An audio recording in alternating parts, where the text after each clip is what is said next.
state representatives, would you redact all unfunded mandates passed down to the counties, which is one major concern in Clark County, being a $9 million shortfall this year, $17 million next year. A major contributor is the unfunded mandates. Along with that, would you all be open to abolishing the income and property taxes, instituting the use sales tax, which across the country is being instituted, is showing tremendous growth to the point that the residents are getting tax refund checks from the county and state legislature?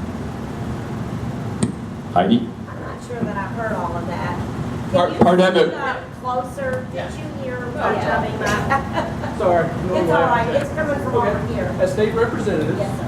would you all be open to redacting any unfunded mandates that are passed down to the county?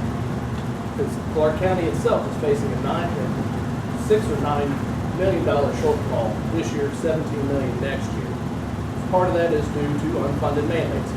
A small slice of the pie, very small slice, but it'll get worse. And along with that, would you be open to abolishing income and property taxes at the state and instituting a sales tax like Tennessee has done, where most of their counties now have such a surplus, they are giving their county residents a county refund tax check?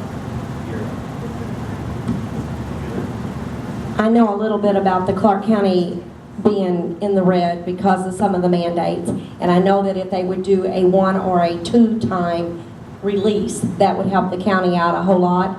I would have to look into that more if I got in, and I'm not real familiar with running all of the taxes just with sales tax. I know that our property taxes are high and going higher, so we do have to look at something as far as funding schools and funding things that come out of property taxes. But from the outside looking in, I don't know too much at this time. Thank you.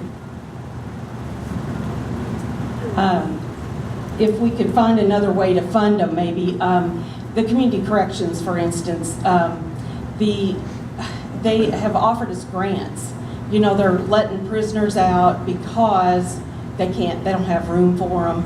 And so they're adding to all the courts and probation and prosecutor's office because now they have to monitor all these prisoners. And they are offering us grants. And so that is an alternative. That is a way to fund it. But you're right. I know from being in county government that the unfunded mandates, and the state gets them passed down to them too. So it does kill you when you have no say and you have to fund it. Getting rid of property taxes would be a good idea as long as the sales tax. What worries me is everybody will just go across the river and buy everything, and we won't be selling anything in Indiana. People from Indianapolis will drive to Kentucky or Illinois to buy their goods. No, but here, I mean, in these About counties. the travelers traveling through our states. Pardon? Yeah, I Travelers know. coming through our states will far make up for what is going across the river. Yeah, well, I mean, it's something to look at. The property tax system is so complicated, it's a mess.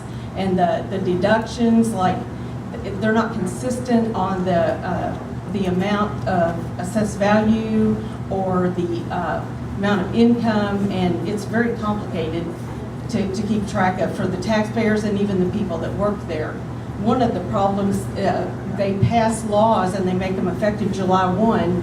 We have no software, we have no training, and here we are with the law we're supposed to be enacting, so they need to not be doing that either. But I don't know